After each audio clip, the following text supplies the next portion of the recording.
Welcome back to our July episode of Conversation with the Cooks. This is our 12th episode, which means we've been going strong for a year. Can you believe it? Wow. Do you remember the first episode that we ever did? No. I just remember the cook confessions and cook lessons. Cook lessons. That's all you remember? That's all I remember. Well, I remember we were in your office and Mike Elliott was there helping us through the whole thing. And now we're pros. We just do it at home whenever we want and we set it all up, and I'm impressed. We're podcast pros. We used to be rookies, veterans now. Okay, so things are a little different now. You are back from the mountains, so you're no longer building homes and talking to Russ Rose every day. You're back here actually doing some work. So what do your days look like? What do they entail? I know COVID's still going on and we'll get to an update there, but just what are you guys doing now? What's the team doing right now? Well, just to be clear, I was working on volleyball, so it's just, and it's pretty much no different right now. There's a lot of Zoom calls trying to figure out. So right now we're trying to figure out our schedule with the Big Ten. So I'm actually the chair, and I've been on calls with the head ADs and the SWAs. So what does being the chair mean? That means that right now I'm designated as the leader of our coaches. So I speak for them. So we get on Zoom, we decide what we want, input we want to give, and then we get on. So there's just one voice going to the administrators. How civil are those calls? Great. Does everyone have their own opinion and no one agrees, or does everyone kind of agree on the same thing? It used to be nobody ever agreed in the coaches in the Big Ten, and now everybody's getting along because everybody's in the same boat. Who's the most difficult coach to deal with in the Big Ten?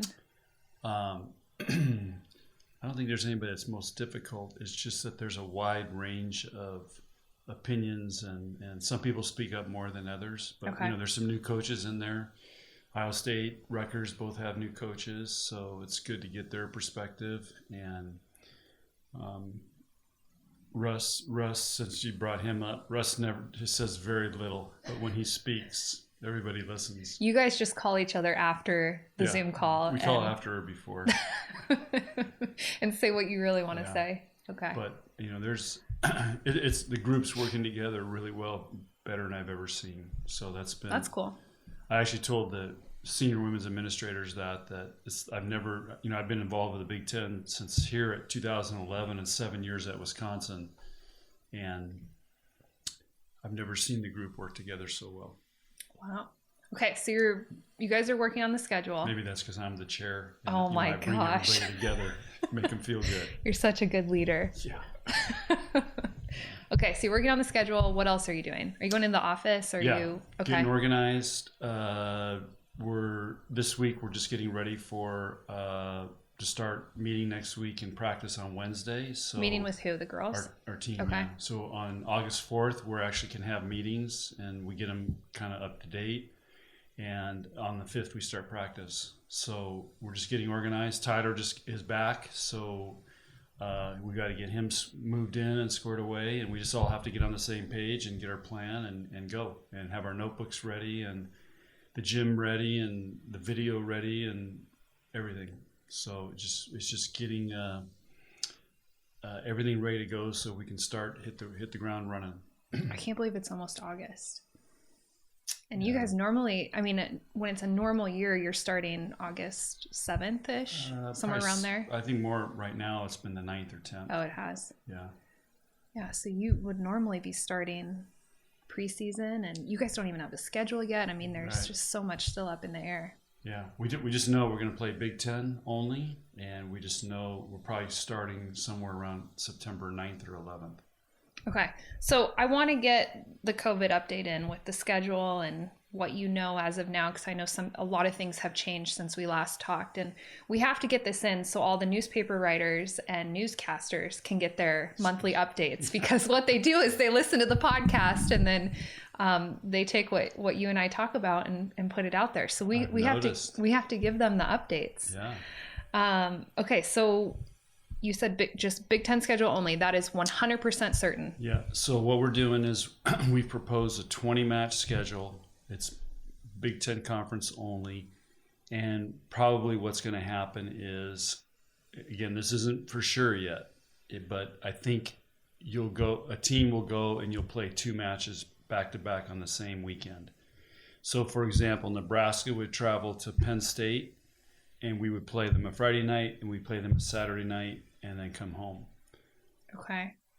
So the thinking behind that is you've got 2 teams, 1 spot, same refs, and everything's controlled.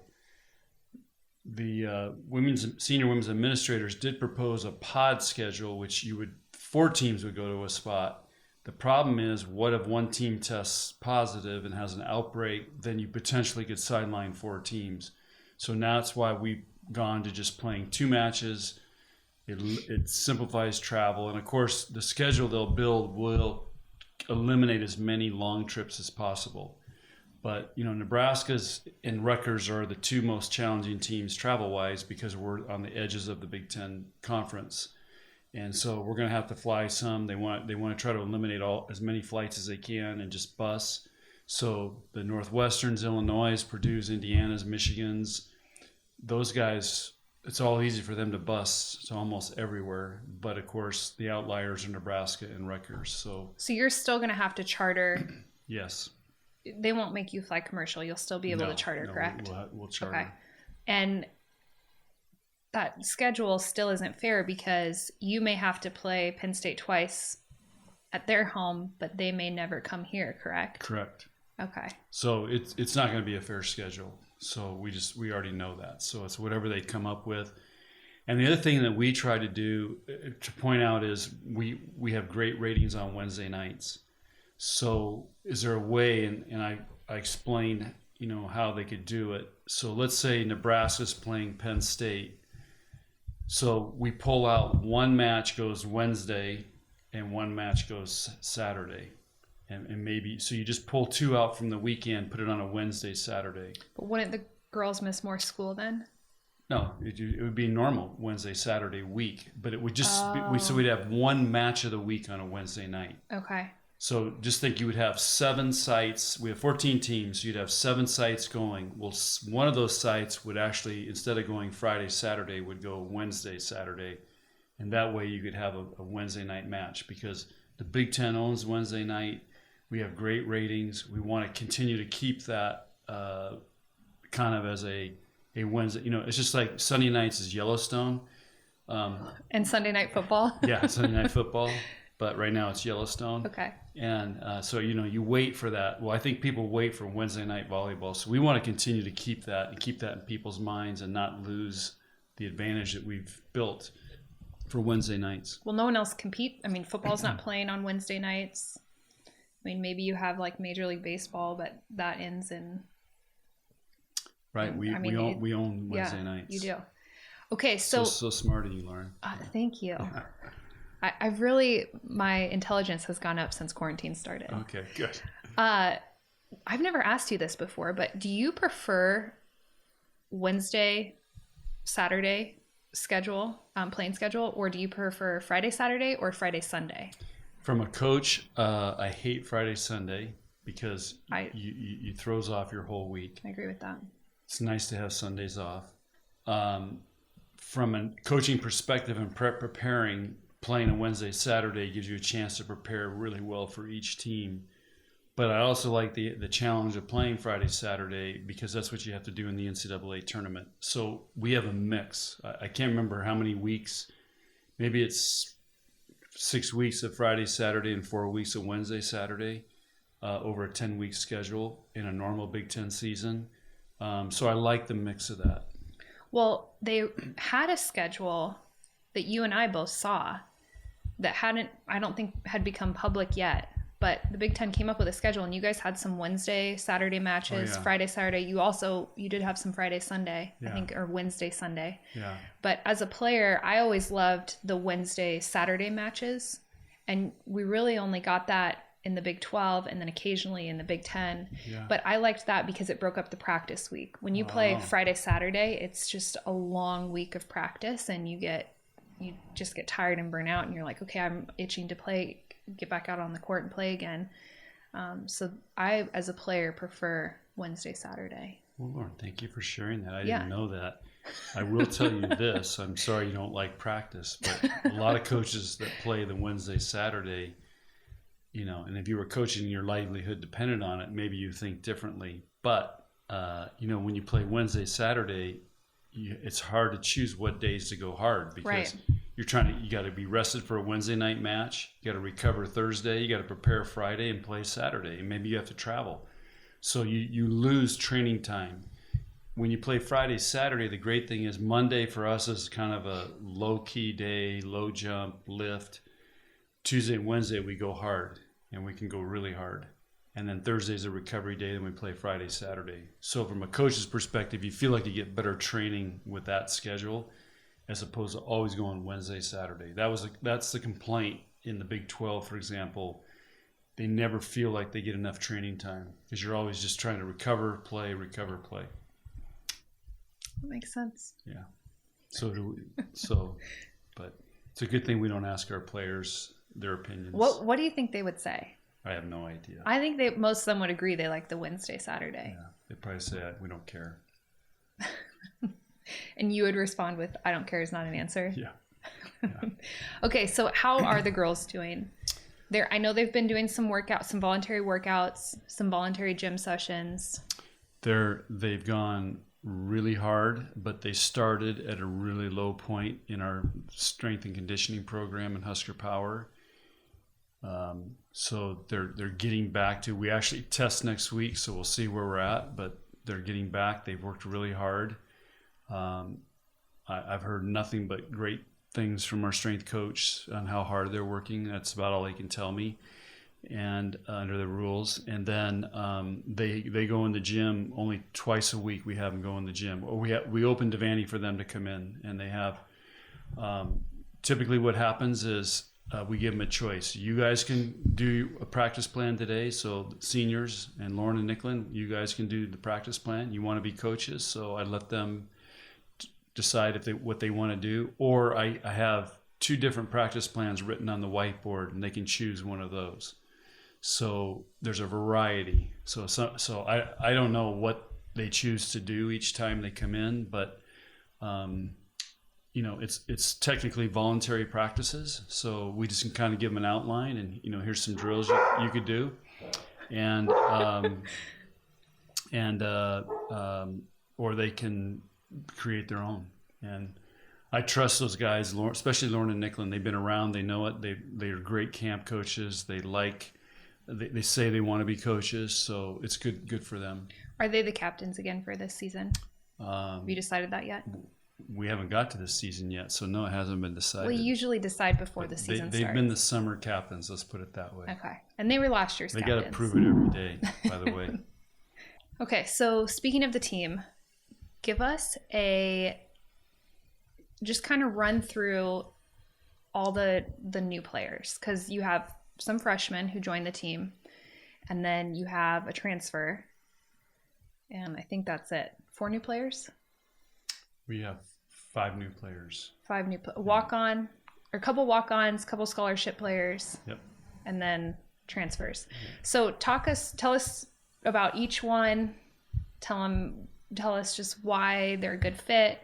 Help us get to know each of these new faces. Kayla Caffrey's a transfer from Missouri. She's from Chicago. Her mom's a school teacher. And what did she hit when she played against us in the? She didn't play against us, but I thought she did. No, she hit. She was the second leading hitter efficiency-wise in the SEC last year. She's a very good hitter. Okay, middle. That's hitter. what it was. Yeah. Okay, so she's a middle. Yeah, we'll have to train her how to block, but okay. She's a middle. She's great. She's older, and she just has 1 year. No, correct? She actually has 2 years. Oh, she has 2 years. Yeah. Okay. Even though she's already graduated, so she's getting her master's in. Basically, wants to be an elementary school principal. So she's getting her master's in that. She loves it. She's doing great. How does that work? Did she only play? She had a medical red shirt and a red shirt. Oh, okay. That's how you get 6 years. Got it. Okay. Her boyfriend was a draft for the Denver Broncos, so he's getting ready to fire up out there. And so now you're a Broncos fan? Oh yeah, always have been. But just, I mean, you want to know these guys? Yeah, I do. That's very personal. Yeah, and she's on we nominated her. We were very lucky, but with the Black Lives Matters deal in the Big Ten, they started a coalition. So I nominated her because I thought she would be so good for it. Because again, she's very passionate about helping kids, reading, being an elementary school principal. So they even though she'd only technically been here a little bit, yeah, they took her on, and so she'll do great with that. She's very well spoken. Yes, very well spoken. Well, her mom's a teacher. Okay. So there you go. There you go. And she got here when? June? She was here in May. In May. Yeah. Okay. She graduated. Well, I guess late May, early June. Yeah, Okay. June 1st. She graduated from Missouri. They graduated a little bit later than we do. Okay. Yeah. So there's some competition in the middle. There'll be big time competition. Yeah. Well, let's go to our next middle. Is Kaylin Meyer from Superior, Nebraska. She's the most decorated high school athlete ever in the state of Nebraska. She's been 3-time Female Athlete of the Year. That's incredible. Yeah. I heard in workouts she's just an animal. I mean, she's got 2 older sisters that are in our track program. Her dad was I think an All-American track athlete here, coached track at Kearney, and her mom actually played for Nebraska, and I recruited her when I was an assistant here, but I left by the time she got here. So you've been around a long time, is what you're saying. Yeah. So this will be the first recruit / daughter coming through. So we've had former moms who were Huskers, like Kelly Hunter, who played here, but I didn't coach them or recruit them. So I haven't been here that long. Side story. When I played my first year at UCLA, you obviously know that. Andy Banikowski, who was the coach who coached me at UCLA, I believe he recruited Mom. Oh yeah, I think so. And then recruited, and my mom didn't go to UCLA; she went to San Diego State. But I believe he recruited her and then recruited me. So there's a mother-daughter recruiting story. He was there story. 45 years. Yeah, a lot longer than you. And you ran him out. How long? How long has Russ been at Penn State? I don't know. We need to get Russ on this show. I think we will. I want people to tweet to you, so however they communicate with you. The 48,000 people that are listening to these podcasts, I want them to tweet to you to get Russ on. Let's get a public campaign to get Russ on. Here's what's funny, and I'll buy Russ a Cuban cigar. That'll seal the deal. Oh, there you go. Yeah. He's a big cigar smoker. Yeah. Okay.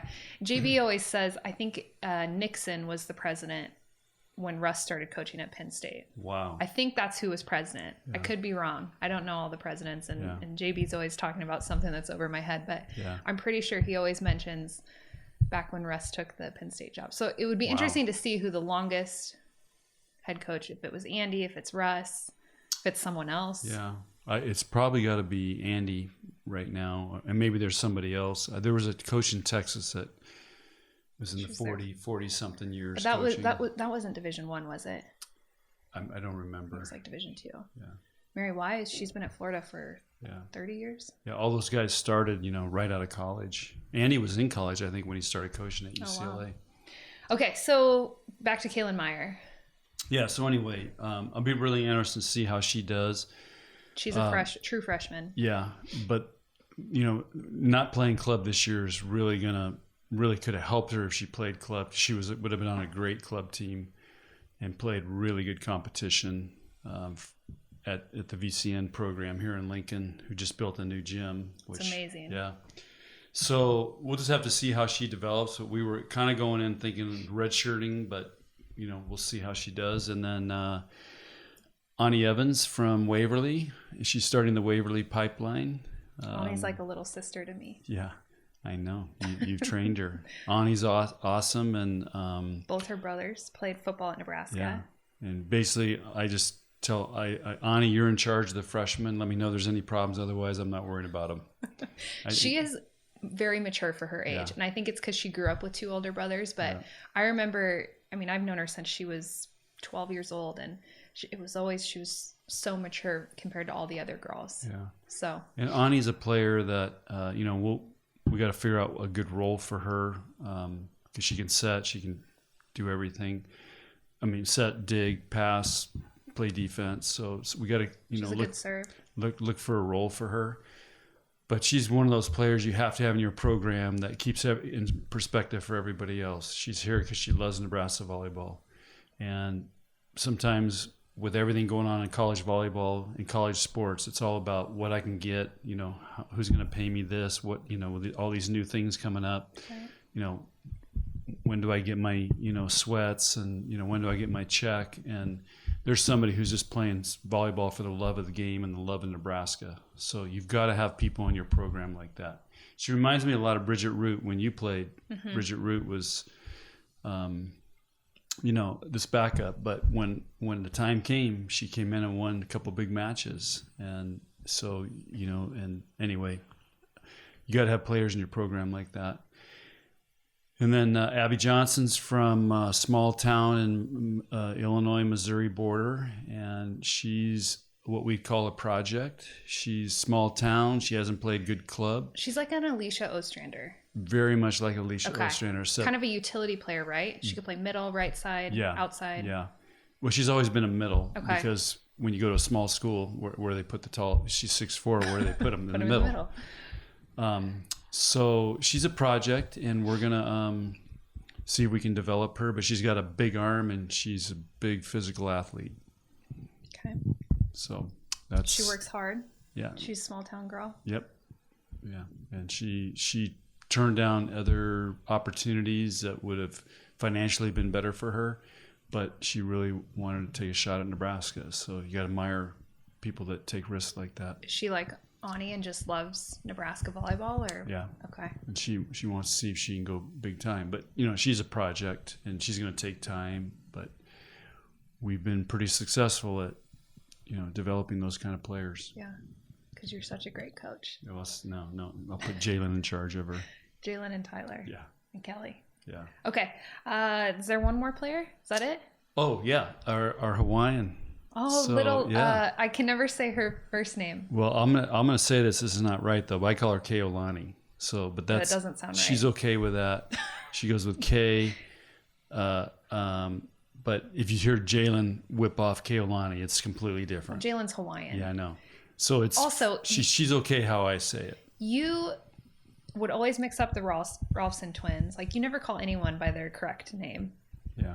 So you mix up their names. When they're playing good, then I call them by their right name. It's just when they're playing bad, then you forget what their name is. Okay, so tell us about Keolani. Yeah, I haven't really spent much time with her because, we're not technically supposed to be around them, and she was a late commit, correct? Very late, and she was, she committed without visiting, but she's. I hear the girls love her. She seems really happy. Her dad finally came out and visited over July 4th, which was good because she came by herself. I mean, talk about starting off tough. All the moms with COVID were all upset because they couldn't drop their girls off. Yeah. And because we didn't want anybody around, and they had to drop them off and put them in quarantine. Keolani flew from Hawaii. Got stuck overnight in San Francisco. So it took her 2 days to get here. Gets here, has to go in quarantine for 3 days, get tested, wait for the test for another 2 days. So basically 6 days she's in quarantine by herself. Wow. And then finally gets out of prison. And but she's great. And she's a libero, and she's gonna push for playing time. So you have competition in a few spots this year. Competition's good. What's Kay's connection? Doesn't she have a connection to Nebraska? If she knew a football family, or yeah. So what's the connection? Tony, there? our defensive line coach. Okay. His wife played volleyball with Keolani's mom. Okay. So they played together. So they're family friends, and so we had to be careful because since she got here, they wanted to bring her over and everything, take care of her, and we had to put her in quarantine. Aww. So it was an interesting. Anyway, I feel bad for her the way she started off, but she's awesome, great personality, and she's a really talented volleyball player. She was a Hawaii Player of the Year I mean, that's not an easy thing to do in Hawaii. There's a lot of good players. A lot of good players. So it sounds like you have a really solid group of new players who are already getting along with the older players.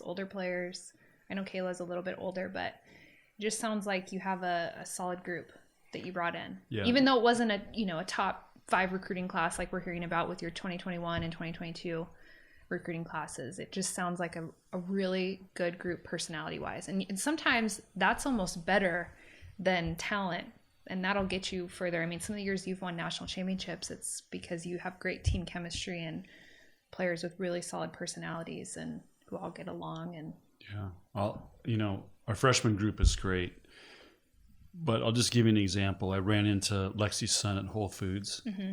Of course. So was she buying kombucha? No, she was buying White Claw or something. She's 21, right? No, it's not alcoholic. White Claw is alcohol. Oh, maybe I have it wrong. She's 21. Yeah. She but that 21. wasn't it. It was like these sparkling drink things and fruit and vegetables. But anyway, she had her mask on and I had my mask on. And I said, so we started talking and I said, what are you doing today? She goes, well, I'm going over hanging out with Ani, and she was taking somebody on her team flowers. Oh. And so anyway, my point being is our seniors have done a great job of integrating, and we've worked really hard instilling in our culture about getting everybody together on the same page. And so there's just an example of, here's a senior going to hang with a freshman. And I mean, I think they were all hanging at the pool, but everybody's included. It's not just that. That's really cool. Yeah. Who are the seniors this year? Lauren Stivrins, Lexi's son. Jazz Haley. Sweet and Haley Dunsberger. Yeah. Okay. So 4. All right. For our last episode of this year, not forever. We're coming back for year 2, and I'll talk about that format in a second. But I just want you to tell. Last episode you did a favorite memory or coaching story from when I played. Now give me I did. You did. Oh. You never remember anything. Yeah. Now give me a memory or favorite coaching story just overall from your time at Nebraska. I mean, it can go all the way back to when you were an assistant here in, what was that, 98? Or when you took over in 2000, I mean, or it can be something that happened yesterday. Just give me a highlight for you from the last 20 plus years that you've been in Nebraska. Yeah. Well, actually, I talked about this. Maybe I talked about it on a podcast. We'll have to see. But it was in 2001, or was it 2002? And we had a great team. And Gracia, our setter, Gracia Sapero. Yeah, she had an incident with a football player, and anyway, I had to suspend her. Okay. And so Lindsay Peterson, who's our director of ops, Lindsay Wishmeyer, formerly Lindsay Wishmeyer. Love Lindsay. Who was recruited by Coach Pettit, and this is a true story. She was a late addition to recruiting. Okay. So he did a home visit at her house, and he offered her a scholarship. She lived on a farm. Yeah, she lives on a farm down south, Lewiston. Yeah. Very close to where Matt Davison's from. Okay. And anyway, Pettit says, hey, we're offering your scholarship. She said, great, I'll take it. I'll commit. And he said, okay, I'm leaving right now, and I'm going to try to go recruit another better setter than you. And that's the story. But the story was, you better work because, I'm trying to recruit better players. Well, anyway, Lindsay started off as she played setter. So her freshman year, she ran a 6'2". Okay. She played DS, and then she became the first libero. So I think it was this all happened in 2001.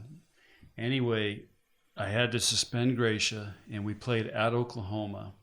Which is a vicious environment to play in. A tough gym to play in. Yeah. And, everybody says you can never play a perfect volleyball game. If there's ever one match I've seen that was close to perfection, she was the setter and set that match. Perfect. And we played about as close to perfect as you could play. We beat them 3-0, and what's so great is Lindsay had so much respect from her teammates that they were not gonna let her down, and they were gonna not lose a match to Oklahoma. That's awesome. Because they were just, and it was just amazing to see how they lifted up and how well they played and how well she played. So she's the only player probably in college volleyball that's played 3 positions, and on 3 great teams. Wow. Gotta love Lindsay. Yeah. We talk about her all the time on this I know. podcast. She's another one we should have on. Yeah. Because I know she has a lot of stories about you, because she's been your director of ops for the past 15 years. Yeah. So I'll do a confession, Lauren, if we're getting to that. Oh, we are. Okay. Yes. Well, I'm just going to go ahead and do mine now since we're on a I'll roll. let you go first. But Lindsay stashes the Trader Joe's chocolate almonds, dark chocolate, and I go and steal them sometimes. In her office? In her office drawer, yeah. And I know you don't where they even are. ask? No. So Poor I feel bad Lindsay. asking. So, but sometimes I steal them. Okay, so they're just chocolate covered almonds? Almonds, yeah. Mom buys you treats every week to take to work. Yeah. And stock Well, your drawers with. You don't No, have I enough? told her to stop doing that. Okay. So So but chocolate covered yeah. almonds from one Trader Joe's. There's one of my confessions. Yeah. Okay. And then Lindsay has candy down there and stuff too. She always has a candy jar. Yeah, I know where her stash is, and sometimes you get a chocolate craving. You have chocolate cravings every single day. So does Lindsay. Okay. I always share, if I get a chocolate bar of some kind, dark chocolate, I always share it with her. Oh, It makes her very happy. Yeah. So thoughtful. But no milk chocolate, only dark chocolate? Only dark chocolate, yeah. Okay. Gross. I'm not a fan. Well, my confession is I've been taking an afternoon nap almost every day since quarantine started. Wow. And I'm calling it self-care. Oh, good. And more adults should start taking afternoon naps. I don't know why it's just for kids, but I feel rejuvenated. I feel great. So, Coach Osborne used to take a 20-minute nap Yeah. every day. and look at how successful he was. If I take a nap, I can't sleep at night. So, That's a problem. yeah. Okay, what's your lesson? Oh, I have to come up with a lesson today? Yeah. I think the lesson today is that you better, the great ones adjust. That's what I've been telling my team. We've talked about that before. Well, I mean, that's like, how appropriate is it right now? That is pretty appropriate. You have to be ready to adjust. Things are not normal. Things are changing. And the hard thing is, the lesson that I've learned is our team and our staff all look to me for answers. But I don't have any answers because I can't get any answers, and Right. I don't get to make those decisions. And so whoever's making the decisions, they don't have the answers either. So it's been kind of hard, and I have to keep reminding them, like, guys, I don't have the answers. If it was, I'd make a plan if I could. So right now we just got to go day by day and be ready to adjust to whatever they come up with. That's good. Because I know when we tore up the last schedule you talked about, our team, okay, we're not playing. They were all bummed, and I'm like, you guys, just hang in there. We'll work on a new schedule. So, What are the girls going to do if there's not a season this fall? Will they stay here's in Lincoln? Here's another lesson, Lauren. Okay. I just know when it rains a lot here and you don't weed the garden. I got weeds that are 6 feet tall. I've seen them. So Yeah. they are 6 feet tall. So you got to always weed your garden. How's Oh my that? gosh. That's great. Okay, but what will happen, just really quick, if there's not a season, will the team stay here or will they all go back home? Yeah, I don't know. You don't know? I don't Okay. know. It's going to depend on so many things, you know. Okay. So what's happening is some conferences, like the Ivy League and smaller conferences, have already said we're going to the spring. Right. Some conferences are coming out. In fact, a conference came out today and said they're moving everything back to, they're starting in September and they'll start play like 1st of October. Okay. So they're going to shorten their season. Okay. So every conference is kind of doing something different. The Power Five, which is the Big 12, the Pac-12, the Big 10, the SEC, and the ACC, are all kind of sticking together right now because we're all also centered around football. Right. So each conference is a little bit different. Some are doing conference only. Some are doing what's called conference plus one, meaning you play one outside team. So again, you got to be ready to adjust. And, if they decide all of a sudden we get going and they can't, there's outbreaks and all of a sudden, okay, we're going to delay the season for a month. We got to be ready to adjust there. So we just hope we get to play. And if we can't play this fall, then I'm I'm all fired up about going to the spring. Oh, we know. Yeah. You've been trying to push for that. We should for do years. a whole podcast on that. We can talk about that. I think that's the goal. Tweet in if you want Russ, and tweet in if you want to know why we should move volleyball to the spring. Well, everyone's heard your spring spiel. Oh, not on the podcast. Okay. Not the 48,000 listen to the podcast. And watching. Yeah. Video's the big hit now. We're watching so, now. Hey, Okay. wave to all your Husker Nation. I forget we're on TV or whatever here on the iPhone. Video. My lesson is you're going to like this one. Okay. And I have to, Jason, my husband, gave me this one. So we'll give credit to Jason on the podcast. But plan your dive and dive your plan. And the Navy SEALs use this. And experienced divers use this, I think, like search and rescue divers.